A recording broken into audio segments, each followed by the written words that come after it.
दोन दोन गवळणी माझ्या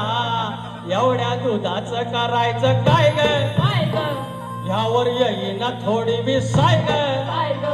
तुझ्या दुधात पाणी की पाण्यात दूध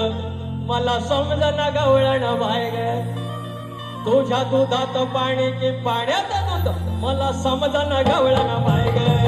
दुधाचं पाणी की पाण्याचं दूध मला समजना गवळण बाय ग तुझ्या दुधाचं पाणी की पाण्याचं